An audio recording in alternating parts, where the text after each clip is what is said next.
Hello, welcome to the lecture on 1.11. Today we're going to talk about solving equations and inequalities graphically. First, let's recall. The point xy is contained in the curve of an equation when it satisfies that equation. Now note, this means a point xy is contained in all curves for which the point satisfies the corresponding equation. So what I mean here is say that we have two separate curves. Say we have something that looks like this, and we have a point xy that satisfies the equation that is this curve, y equals some function f of x. We'll talk about functions next chapter. Suppose we also have another equation that looks like this, y equals some other function of x. Now, if this point xy satisfies both of these equations, then it's on both of the curves. So it's actually contained in the intersection of the curves. So these two curves must overlap at this point. Now this is the key to solving equations graphically. Solving equations. Now with the algebraic method, we use the algebraic rules to isolate the unknown. For example, if we have the equation 2x minus 3 equals 1, we isolate x by adding 3 to both sides. And we have 2x equals 4, and then dividing by 2, or multiplying by 1/2. So we end up with x is equal to 2. This is an algebraic method for solving the equation. In the graphical method, we set each side equal to y and graph both equations. For example, 2x minus 3 equals 1. We have two sides here. We have 2x minus 3, and we have 1. Now if we say y1 equals 2x minus 3, and y2 equals 1, then we're looking for the points that satisfy both of these equations. So y equals 1 be here, and y equals 2x minus 3 will be here. Now we're looking for the intersection point. This point here is 2, 1. Now this point is on both curves. So x equals 2 is the solution to this equation. It's the x value in this coordinate. Later on in the semester, we'll talk about solutions of multiple equations some more, and we'll do it in this way. Another way of solving this equation graphically would be to do a special case of what I just did here. Instead of setting y to both sides, we say 2x minus 4 equals 0 by subtracting 1 to the left. So we want to get one side equal to 0. And then we look for the x value for which the y is equal to 0. So if we said instead y equals 2x minus 4, all we're doing is saying, well, when y is 0, what is x? That's the solution to this equation, solution to this line. So if we graph this line, we should be able to find the x-intercept, and that will be the solution to our equation. And we can plot some points, and we get this line. Now you can see, hopefully you can see, that it crosses the x-axis at x equals 2. That means that 2 is the solution to this equation.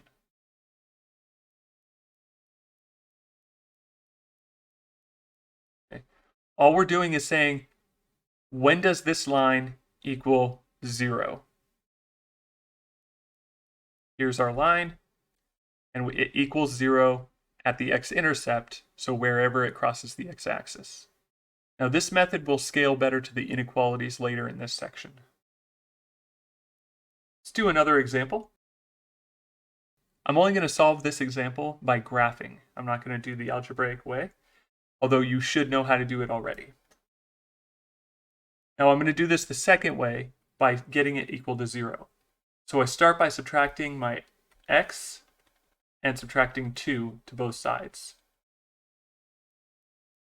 And we get x squared minus 3x minus 10 is equal to 0. And then I want to graph the equation y equals x squared minus 3x minus 10. Now again, we're only looking for x-intercepts.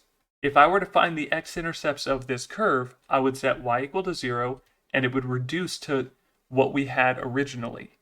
This is sort of a generalization of what we're trying to do. So if we find the solutions to the general example, we've also found the solution to the specific example. And in this case, the solutions we're looking for are when this curve crosses the x-axis.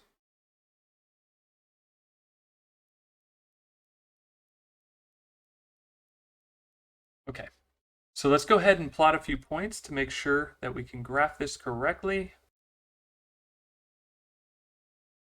We have our x, and then y equals x squared minus 3x minus 10 here. So let's start at x equals 0. 1, 2, 3, and 4. Let's do these numbers. So if x is equal to 0, we get a negative 10.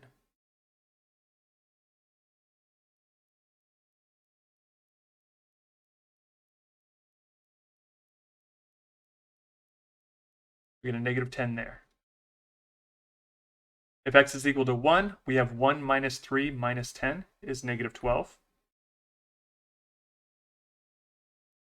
If x is equal to 2, I have 4 minus 6 minus 10 is negative 12. X is equal to 3, I have 9 minus 9 minus 10, so a negative 10. I said negative 12 and wrote 10. Negative 12 there. And then if we plug in 4, we have 16 minus 12 is 4. 4 minus 10 is negative 6. We should have a symmetric graph, not about the x-axis or the y-axis, but symmetric about a specific line. Noticing that our y values are the same. For 1 and 2, we have a negative 12, negative 12. For 0 and 3, we have negative 10s. And then for 4 and what would be negative 1 is negative 6 each.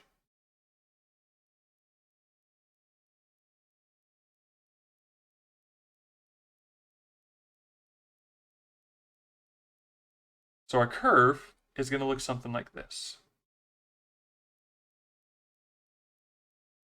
Not so shaky, but it looks something like this. And we can see where we cross the x-axis. It's going to happen at x equals negative 2 and x equals 5. So if we plug in negative 2 and 5, we should get 0 for this equation. So negative 2 is 4. Negative 2 times 3 is 6. So 4 plus 6 minus 10 is 0. And if we plug in 5, you have 25 minus 15 is 10. 10 minus 10 is 0. So you can see that these two are the x-intercepts, which are going to be the solutions to this, are going to be the x-intercepts to this graph, which are the solutions to this equation, which is equivalent to this equation. So they're solutions to the original equation as well. Try one. Solve the equation graphically. 1 minus 2x equals x plus 4. So as I stated before, there's two ways to actually do this. You can get everything to one side if you want and find the x-intercepts, or you can plot both graphs and find intersection points and take the x value. Next thing that we're going to talk about is how to solve inequalities. These are going to be solved in a very similar way to the way that we solved equations. We're going to solve inequalities with a single variable. So we're not doing two variable inequalities yet. That will be later in the semester. I'm going to break it up exactly how we broke it up last time. So solving inequalities, we're going to break up into the algebraic and graphical way of solving these. Start with the algebraic. Use the rules of algebra to isolate the unknown on one side of the inequality.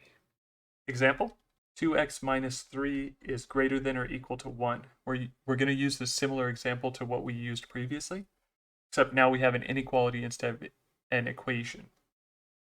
So here what you want to do is you want to get x alone. So we would add 3 like we did before. If we add 3, then we end up with 2x is greater than or equal to 4. Now we divide by 2 on each side, and we get x is greater than or equal to 2.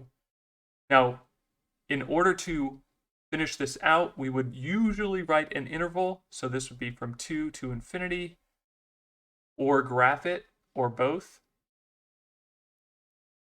So here would be 2. We have a closed circle because it has equal to in it. It's greater than or equal to. We plot all of the x values that make this inequality true. Okay, now we're going to move on to graphical. Move all terms to one side and set it equal to y. Graph the equation. Find all values of x for which the corresponding y values satisfy the inequality. I'm going to do an example. This is kind of wordy, but it's the best way that I could describe what we're doing here. So we're doing the exact same example. 2x minus 3 is greater than or equal to 1. Now I want to move everything to one side so that it's greater than or equal to 0. It could be less than or equal to 0 if the inequality was reversed. It doesn't really matter. As long as we have everything on one side, then we're set. We need to have 0 on the opposite side. Okay. Now what I'm going to do is I'm going to say, you know what? Let this be y. So now I'm going to have the equation y equals 2x minus 4. And I'm going to graph this. Y equals 2x minus 4. We graphed it already. I have a point here and a point here. So I end up with this. All right, now I want you to notice something here. We have y, we've introduced the variable y. And y we have defined as 2x minus 4. So our inequality reduces to y is greater than or equal to 0. So we're looking for the points on this line for which y is greater than or equal to 0. Now y equals 0 is the x-axis. That's where y is equal to 0. So if y is greater than or equal to 0, we're looking at all of these values here. Now the corresponding x values are the solution. So here, we would see from here over, these are the x values that have a corresponding y value that's above the x-axis, where y is greater than or equal to 0. So these green values, the x values, are the solution. So we would say x is greater than or equal to 2, or we can use the interval notation 2 to infinity. And we could also graph it if we want to, but it's kind of graphed here already. Hopefully that helps clarify this. I know it's a bit tricky.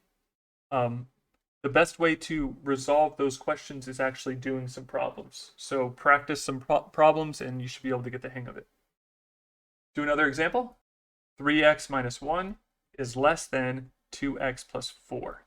So if we have something that looks like this, we're going to solve it in an identical way. Subtract the 2x over, we end up with an x. Subtract the 4 over, we end up with 5. So now we're looking for when x minus 5 is less than 0. So if we graph this and graph the equation y equals x minus 5, that will look like this. A couple points on the curve. So here's our graph. Now we're looking for all of the x values that have a corresponding y value that's less than 0. So remember, this reduces to y is less than 0. So we're looking for where the y values are less than 0, i.e., we're looking for the points for which the graph is below the x-axis.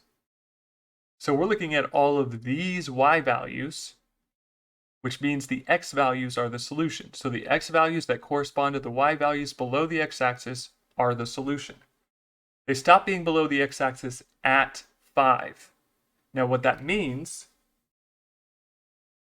is that our solution will go up to 5. But because we don't have equality, we do not include 5. We exclude it.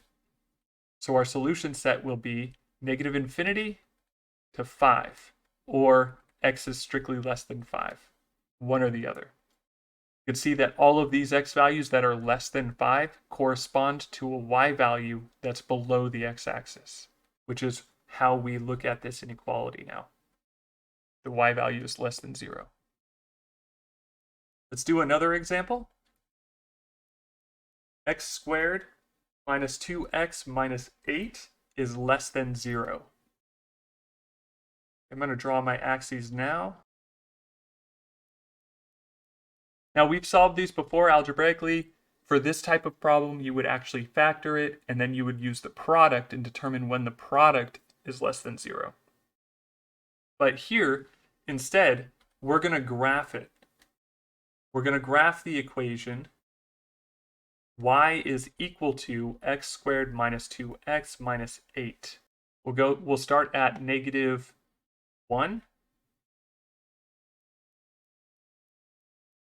And we'll do this. So if x is negative 1, we would get negative 1 squared, which is 1, plus 2, because we have a negative 1 times a negative 2. So 1 plus 2 is 3. 3 minus 8 is negative 5.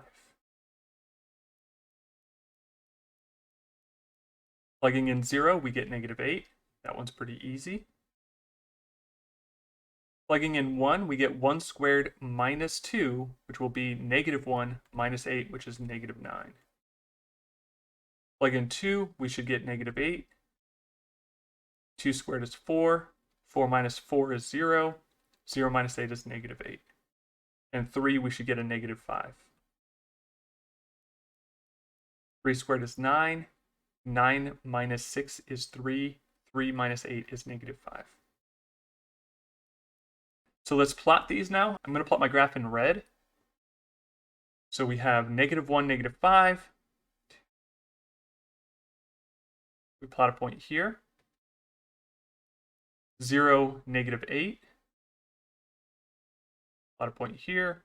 1, negative 9. 2, negative 8. And 3, negative 5. So our graph is going to look like this. We get this curve here. Now again, we're looking for all of the values for which y is less than 0, because we set up the equation to be y equals x squared minus 2x minus 8. So if y is equal to this, then we're saying y is less than 0. So we're looking for where the y values are below the x-axis. And that's from negative 2 to 4. Now we exclude negative 2 and 4 because we don't have less than or equal to. We strictly have less than. So our solution set becomes negative 2 to 4. And that will be it. We can also say negative 2 is less than x is less than 4. All of the x values from negative 2 to 4, all of these x values satisfy this inequality. When I say they satisfy this inequality, I mean all the x values correspond to a y value that satisfies this inequality. I want you to try one now. Solve the inequality graphically. X squared minus 2x plus 1 is greater than 2x minus 2. You should be able to solve it very similar to how I solved this example. If you follow the steps, then you should be able to get it. Just be careful you have a greater than sign and not a less than sign. So you need to choose the correct x values. All right, that's going to be it. I will see you all in the next lecture.